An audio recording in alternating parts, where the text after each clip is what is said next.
ব্যাংকগুলোর দিকে এখন কালো হাত বাড়ানো হচ্ছে। আমরা দেশবাসীকে বলবো, সতর্ক হন। এই ব্যাংকের মালিক দেশবাসী, কোনো দল নয়। যে জিনিসগুলা অগ্রাহ্য অমান্য করা হলো, প্রথমত 70% মতো মানুষের রায়কে অগ্রাহ্য করে কার্যত জনগণকে অপমান করা হয়েছে। বাংলাদেশ নয়, বিশ্বের ইতিহাসে কোথাও রেফারেন্ডাম এইভাবে বৃথা যায়নি, কোথাও একটা সিঙ্গেল উদাহরণ নেই।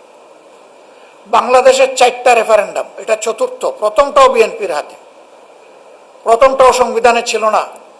জিয়াউর রহমান সাহেব প্রথম যে গণভোট করেন, শেষটাও সংবিধানে ছিল না। ওইটা যদি জায়েজ হয়, তাইলে এটা না জায়েজ হবে কেন?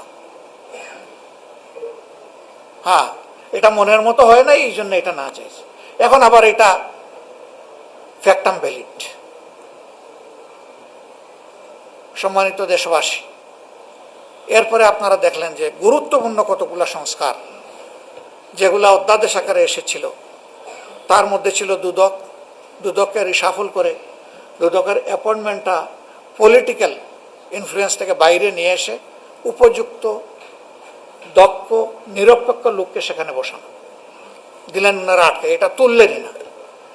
এরপরে মানবাধিকার, এখানে একটু হালকা পাতলা আলোচনা করে এটাকে জোর করে পাশ করে নিয়ে গেলেন। পুলিশ সংস্কার কমিশন, আপনারা জানেন পুলিশে অনেক সংস্কার প্রয়োজন। স্বয়ং পুলিশও পুলিশের হাতে বিভিন্নভাবে বিভিন্ন ক্ষেত্রে তারা বৈষম্যের শিকার। এই সবগুলা জিনিস ছিল সেখানে, এইটা নিষেধ।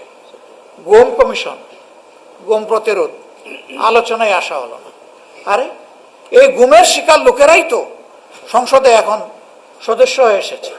কেউ 8.5 বছর, আর কেউ 4 মাস, এরকম লোকেরা এখানে আছে।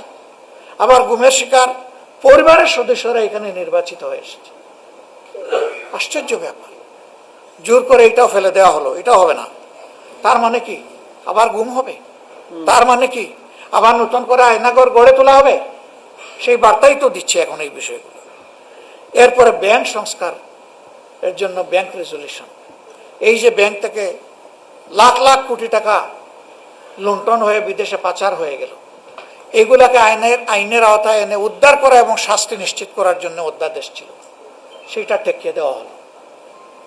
সেইটা টেকিয়ে দিয়ে এখন 60% ওই কালপ্রেটরা টাকা দিলে আবার ব্যাংকের মালিক হয়ে যাবে। কোথায় বাংলাদেশের অর্থনীতিকে নিয়ে যাওয়া হচ্ছে? এখন ব্যাংকের উপর থাবা শুরু হয়েছে। বাংলাদেশ ব্যাংকের গভর্নরের পদটা, এটা তো কোনো হেলাফেলার জিনিস না। ইনি কোনো সাধারণ মানুষ না, তিনি সেন্ট্রাল ব্যাংকের কাস্টোডিয়ান, অভিভাবক। তিনি ওখানে গিয়ে অপদস্থ হলেন।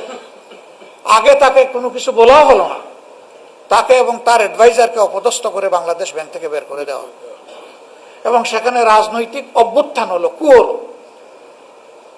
একজন ঋণ খেলাফিকে মাত্র 3 মাস আগে রিশিডিউল করে 2% দিয়ে তাকে আবার ঋণ রিশিডিউল করে তাকে বানানো হলো বাংলাদেশ ব্যাংকের গভর্নর, যার সর্বোচ্চ অভিজ্ঞতা হলো তিনি একটা গার্মেন্টস ফ্যাক্টরির এমডি।